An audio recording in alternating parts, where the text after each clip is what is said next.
Graça e paz, irmãos.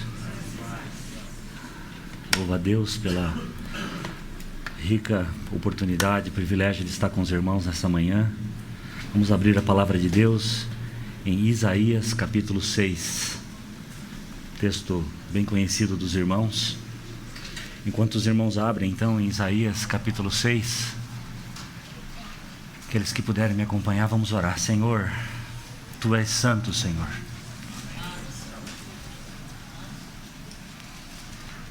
Traz, Senhor, sobre a Tua igreja um senso renovado da Tua presença. Vem, Senhor, nos constranger com quem Tu és. Vem, Senhor, lavar os nossos pés, sendo o Rei humilde que Tu és, da poeira desse mundo, Senhor, para que tenhamos um tempo íntimo contigo. Ser totalmente precioso para nós nessa manhã, Senhor. Totalmente supremo, totalmente querido, desejável, belo, Senhor. Abre os olhos do nosso coração, Senhor. Em nome de Jesus. Texto bem conhecido da igreja, Isaías capítulo 6, versículos 1 a 7. Nós vamos lendo e fazendo alguns breves comentários aqui. O texto diz assim: no ano da morte do rei Uzias. O rei Uzias, os irmãos devem lembrar, a história dele está lá em 2 Crônicas, capítulo 26. Ele estava entre os poucos reis de Israel que foram bons, dentre aquela grande sequência de reis maus que nós vemos na história daquele povo. Em conquistas militares, na verdade, ele só perdeu para o rei Davi. Foi um rei muito bem sucedido no campo de batalha, sempre fazendo o que era certo aos olhos do Senhor. Mas no final, essa sequência de vitórias fez com que ele se tornasse arrogante, né?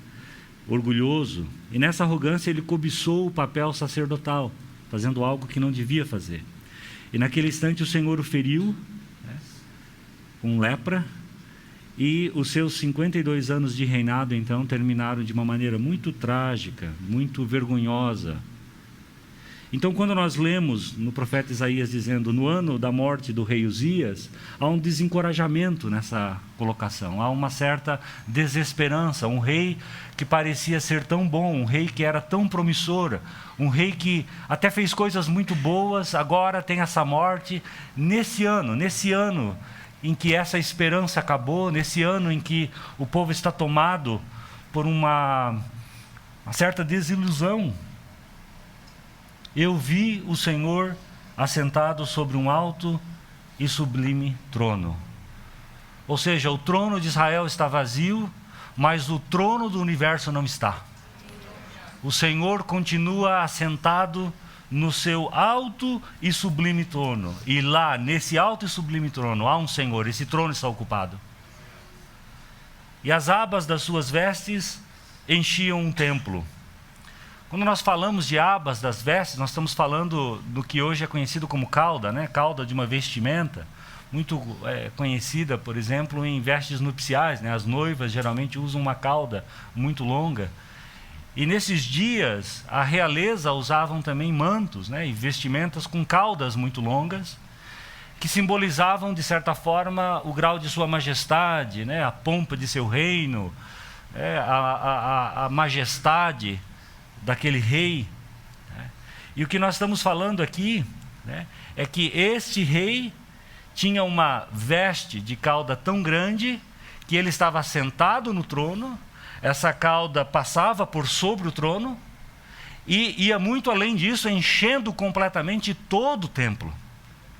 Vejam a majestade desse rei que está sendo visto aqui. Um rei completamente majestoso. Nunca houve um rei assim, incomparável em sua majestade. Nunca se viu algo parecido como que esse rei que está aqui. E aí nós vemos então, no versículo 2, serafins estavam por cima dele, cada um tinha 6 asas. As criaturas desse ambiente celestial são muito apropriadas, né, para esse ambiente celestial. E nós vemos isso também na criação, porque pássaros, né, cujo ambiente natural de habitação é o ar, são possuidores de uma anatomia própria para voar, né? E peixes que vivem no fundo do mar têm uma anatomia apropriada para o mar, para viver dentro da água, né? E aqui nós temos serafins, uma palavra que significa aqueles que queimam, né? Porque eles tinham provavelmente uma aparência semelhante à de lava vulcânica em erupção. Eles eram incandescentes, brilhantes, a aparência de que estavam ardendo em chamas. Isso é o nome serafim. Então eles possuem também, obviamente, uma anatomia funcional para aquele habitar, que é a presença de Deus. E essa a anatomia, né, é muito simbólica, porque nós lemos que eles tinham 6 asas. Com 2, eles cobriam o rosto. Vocês devem lembrar lá em Êxodo 33, quando Moisés pede aquela experiência, né, para ver a face de Deus. E Deus diz para ele que ele não sabe o que está pedindo. Mas Deus, na sua misericórdia, providencia um meio para que ele veja as costas, né, se é que Deus tem costas, mas para ver as costas de Deus. E naquele momento, né, Moisés então é orientado, né, a esconder o rosto, porque se ele visse o Senhor, ele seria imediatamente aniquilado. E nós sabemos que o problema não está no olho de quem olha, está no coração. O problema está descrito para nós lá nas bem-aventuranças, que dizem que só os limpos de coração verão a Deus. E quem é limpo de coração o suficiente para ver a Deus? Até mesmo os anjos, que são criaturas sem pecado, criaturas não caídas, não estão à altura de contemplar a santidade majestosa de Deus. Não podem olhar diretamente a face de Deus. Por isso esses anjos cobrem os seus rostos. E com 2, cobriam os seus pés. E os pés, na palavra de Deus, são sinal de algo criado, né? De criatura. Moisés, lá na sarça ardente, em Êxodo 3, é convidado a tirar as sandálias do pé, porque o chão que ele pisava era santo, né? E o que tornou aquele chão santo, afinal?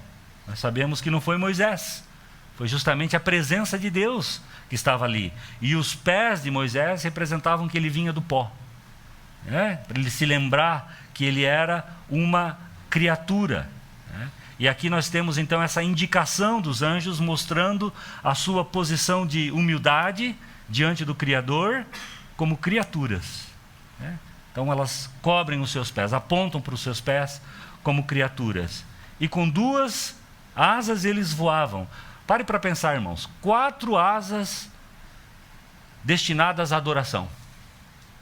2 pares de asas voltadas para se consternar diante de Deus, voltados para mostrar humilhação, reverência, e apenas 1 par voltada para serviço, né? Para energia ativa, para se manterem voando, né? 4 asas para adoração, 2 asas para serviço. Mas o foco aqui, nós sabemos, não está na anatomia desses seres angelicais, mas na mensagem que eles estão proclamando. E no versículo 3, nós lemos que eles clamavam uns para os outros, dizendo: Santo, Santo, Santo é o Senhor dos exércitos. Toda a terra está cheia da sua glória. Irmãos, chama a minha atenção que eles não se dirigem a Deus. Eles clamam uns para os outros, eles estão dizendo uns para os outros. E quando nós nos atentamos para o verbo que está sendo usado aqui, clamavam uns para os outros, essa palavra tem 2 significados principais. O primeiro é de proclamação, eles estão anunciando que Deus é santo. E esse é o sentido talvez mais conhecido aqui, nosso. Mas há um outro sentido aqui, que tem a ver com o que a gente entende mesmo em português, com clamor, com choro, com um grito angustiado, digamos assim.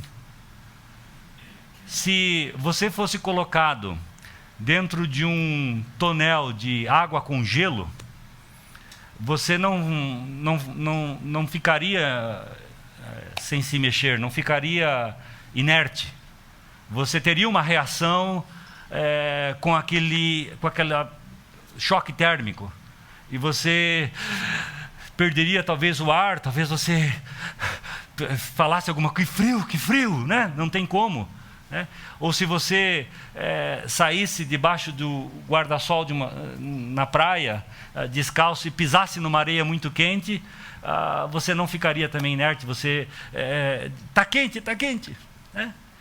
E o que nós temos aqui nesse verbo é que esses seres angelicais estavam na presença de Deus, e essa santidade radiante de Deus produz uma atmosfera naquele lugar que toca esses seres angelicais, e eles não se contêm, e eles são obrigados a clamar uns para os outros, dizendo: Santo, Santo, Santo é o Senhor dos exércitos, porque não é possível ficar em silêncio na presença daquele Deus, tamanha a reação que eles estão sentindo na presença desse Deus.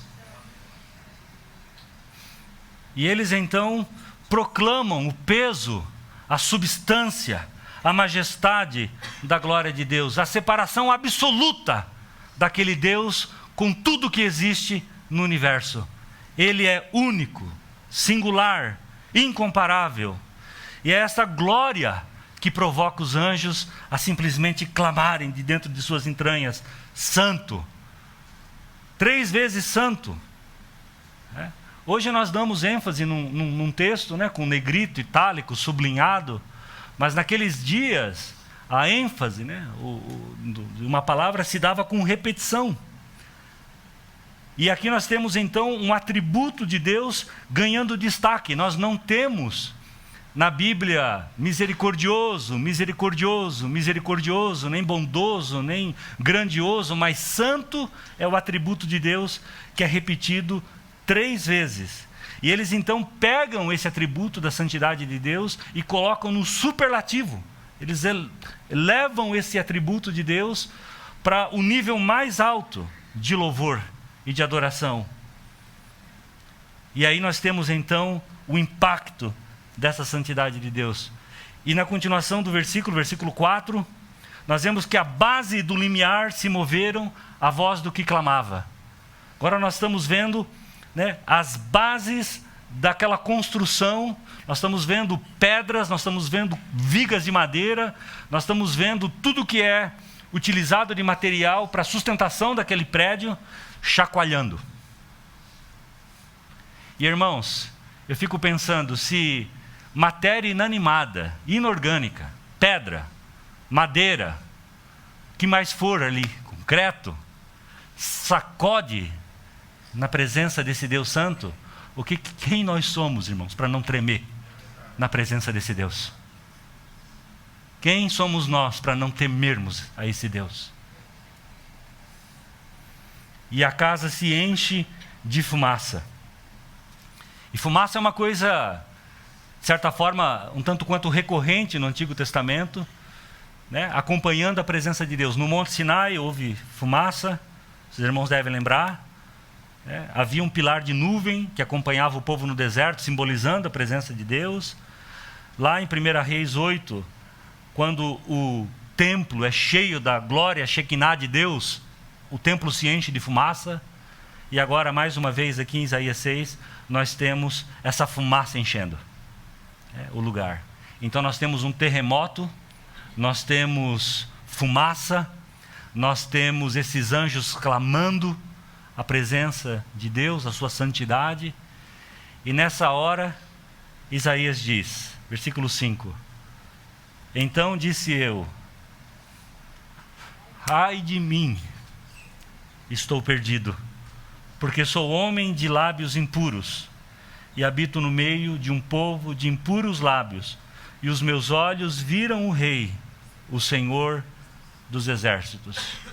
Se você leu esse livro até aqui, os capítulos anteriores, você sabe que esse profeta era um homem íntegro, um homem correto. Eu até me arriscaria a dizer, sem querer ser ofensivo com ninguém, que mais íntegro do que qualquer um de nós aqui nessa manhã. Mas ainda assim, só um relance da santidade de Deus faz com que ele se desmanche nas suas juntas. Desde que os nossos olhos, meus irmãos, estejam colocados no plano horizontal, desde que a gente esteja se comparando com os outros, com essa geração perversa, nós não vamos ter problema nenhum conosco. Nós vamos achar que nós estamos muito bem. Vamos até fazer uma comparação bem correta, entre aspas, bem justas, e colocando nos pesos, vamos chegar à conclusão de que nós não somos um dos piores. De que há muitas pessoas que são piores do que nós, e até que, dada todas as circunstâncias e limitações, e coisas que eu já passei na vida, e a infância que eu já tive, de onde eu vim, o Senhor até que podia dar um tapinha nas minhas costas e dizer, já adiantar aquele veredito de bom está, servo, bom e fiel. Mas quando os nossos olhos são colocados no Senhor, aí não tem mais orgulho que se sustente. Quando nossos olhos são colocados no Senhor e nós contemplamos quem Deus é, aí nós seremos esmiuçados. Aí acabaram as justificativas, acabaram a nossa segurança, o nosso aconchego, a nossa autossatisfação, o nosso senso de orgulho, tudo isso é aniquilado. E nós vemos isso sempre nas Escrituras. Homens santos são reduzidos a um saco de ossos chacoalhando, assim, à luz da visão da santidade de Deus. E quando Isaías descobre quem Deus é, ele pronuncia esse oráculo de destruição contra ele próprio, uma espécie de maldição contra ele próprio. E aí ele diz: ai de mim, eu estou perdido. E aí é interessante, irmãos, que ele fala sobre ter lábios impuros, habitar no meio de um povo de impuros lábios, porque isso nos faz perceber que ele está dizendo, não é só Uzias que foi atingido com lepra e morreu na desgraça. Essa desgraça é pandêmica. Eu também sofro de um mal semelhante, eu também estou completamente contaminado, completamente amaldiçoado. O Senhor disse que a boca fala do que está cheio o coração. Então, se a boca dele fala coisas podres, o coração dele está podre. Todo ele está podre e todo o povo está podre. Todos sofrem da lepra de Uzias. Todos somos imundos. E de repente ele se dá conta de que aqueles seres angelicais estão ali, em reverência, seres sem pecado. E ele, na sua petulância, na sua arrogância, desprovido de qualquer reverência, de qualquer cuidado. E a conclusão dele é que ele está perdido, acabou para ele. Irmãos, nós já sabemos, irmãos, que Deus não pode fazer nada conosco enquanto nós não estivermos nessa posição aqui. Enquanto o Senhor não nos trouxer para esse lugar, do ai de mim, estou perdido, nada de verdadeiramente espiritual será plantado em nós. Tudo começa aqui, irmãos. Convicção de pecado. É aqui que nós sentimos a necessidade pelo sangue de Jesus. É aqui que nós sentimos que se não tivermos um Salvador, se não tivermos um substituto diante de Deus, nós não subsistiremos. É nesse lugar, um lugar precioso para nós, o lugar da contrição, o lugar do arrependimento, o lugar do ai de mim, misericórdia, Senhor. Enquanto nós não tivermos clareza da malignidade, do pecado, de quanto nós somos reféns, sem esperança nenhuma dessa natureza pecaminosa, nós nunca vamos experimentar a doçura da salvação. O que o Senhor fez na cruz nunca será precioso o suficiente, nunca será doce o suficiente. E nós não teremos problema nenhum em estarmos aqui com a cabeça em outro lugar. E nós não teremos problema nenhum de jogarmos fora essa herança em troca de um prazer temporário nesta terra. Mas quando nós entendermos, irmãos, e tivermos essa visão de que nós estamos completamente perdidos diante de um Deus tão santo, nesse momento o Senhor será necessário. Nós vamos correr para Ele. Ou Ele nos salva, ou não há esperança para nós. Mas Ele se inclinou para nós. Então um dos serafins voou para mim, trazendo na mão uma brasa viva que tirara do altar com uma tenaz. Irmãos, tem alguma coisa errada com essa tenaz aqui. Essa tenaz não devia estar aqui. Porque nós estamos falando de seres incandescentes, aqueles que queimam, lembra? Serafim, aqueles que queimam. Seres de fogo, digamos assim, tirando uma brasa do altar com tenaz. Não está estranho? Eles são de fogo, a brasa não é de fogo. Tem algo diferente nessa brasa. Tem algo tão diferente nessa brasa que seres de fogo não podem pegá-la com a mão. Ela é de uma natureza diferente. Algo especial aqui. E eles tocam nessa brasa e aí aparece então a figura do altar, né? Porque nós sabemos que o trono que ele viu no começo da visão, esse trono é para Deus. Porque no trono Deus reina, no trono Deus governa. Agora, para nós é necessário um altar. Para nós não é trono. Para nós é necessário sacrifício, é necessário purificação. Caso contrário, nós não teremos nossos pecados sarados. Então Deus não permitiu que aquele profeta perecesse, Deus não permite que ele se desfaça ali. Deus age com misericórdia, grande misericórdia, e ele pôs essa brasa viva em seus lábios, né? Fogo de julgamento no lugar do pecado, né? Nós sabemos que o nosso Deus é fogo consumidor. Nós temos esses serafins que são seres de fogo. Nós temos então uma brasa para tocar no corpo desse homem, porque homens que vão viver na presença de Deus precisam passar por fogo purificador. E agora, esse homem está passando pelo fogo. A sua culpa foi tirada. O seu pecado está perdoado. Irmãos, Isaías não sabia nada sobre graça barata, sobre perdão instantâneo de pecados. Nada. Eu acho incrível que a brasa é tocada no lábio desse homem. Eu imagino que isso, irmãos, deve ter produzido uma dor muito grande, mas nós não temos. Tem um ai de mim, mas não um ai que dor, ai está queimando minha boca. Né? Ele não reclama da dor, porque o que importa, irmãos, é a majestade daquele Deus que está na presença dele. O que importa é a obra que está sendo realizada no coração dele. O que importa é que ele está cortando as alças do pecado, está sendo perdoado de seus pecados. E quando nós entendemos aquilo que o Senhor está fazendo conosco nessa peregrinação, nós temos um coração semelhante. Porque há lutas, há sofrimento, há tomar a sua cruz todos os dias e se negar. Mas nada disso importa para quem está sendo feito segundo a imagem e semelhança do seu Deus, sendo conformado conforme o Filho. E a mesma coisa, né? O mesmo princípio nós vemos na obra de Cristo no Calvário, né? Isso daqui é uma grande parábola maravilhosa sobre a obra de Cristo, né? Porque o nosso pecado foi colocado sobre Ele, né? É colocado na cruz e desce o fogo julgador de Deus sobre Ele e o consome completamente, não é? Mas é interessante, irmãos, que ele, sendo de ouro puro, né, finíssimo, refinado, não tendo nenhum mal em si mesmo, né, a morte não o destrói. Né? A única coisa que é queimada ali em Cristo, na cruz do Calvário, é a nossa impureza, o nosso pecado colocado sobre ele. E aquele fogo de Deus, a ira de Deus contra o pecado é manifestada na cruz do Calvário. Esse pecado nosso é queimado ali, e ele pode oferecer para nós, então, um coração purificado, um coração novo. E agora todos nós que cremos no seu nome são tocados por uma brasa, a mesma brasa.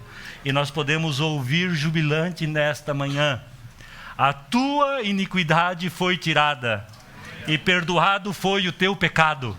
Aleluia! Glórias a Deus. Agora, irmãos, nós estamos aqui. Só aqueles que têm olhos espirituais podem ver. Nós, antes pecadores, impuros, indignos, na presença de um Deus santo que passeia no meio da sua igreja.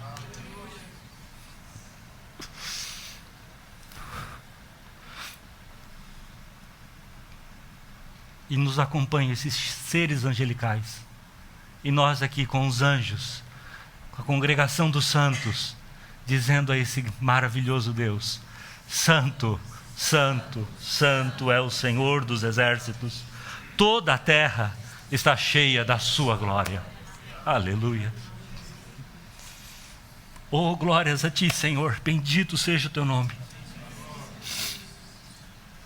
Eu quero terminar lendo o texto de Hebreus 9, versículos 13 e 14, que diz assim: portanto, se o sangue de bodes e de touros e a cinza de uma novilha, aspergidos sobre os contaminados, os santificam quanto à purificação da carne, versículo 14, muito mais o sangue de Cristo, que pelo Espírito eterno a si mesmo se ofereceu sem mácula a Deus, purificará a nossa consciência de obras mortas, para servirmos ao Deus vivo.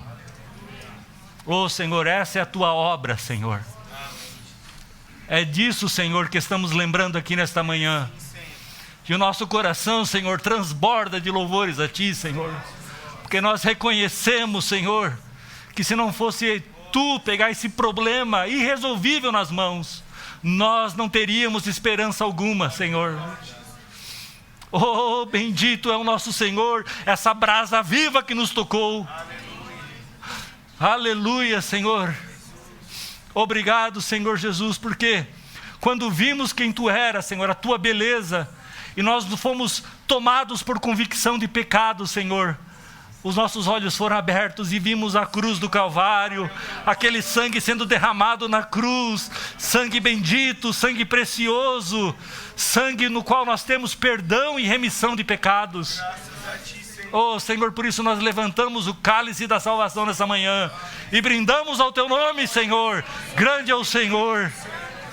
Que nós possamos, Senhor, uma vez tendo a nossa consciência purificada das obras mortas, nós possamos, Senhor, nesta manhã, servir ao Deus vivo com louvores genuínos, louvores verdadeiros, de corações sinceros, Senhor. Oh, Pai, recebe o nosso louvor nesta manhã. Nós te adoramos, Senhor, porque tu és digno, digno, digno. Glórias a ti, Senhor. Aleluias.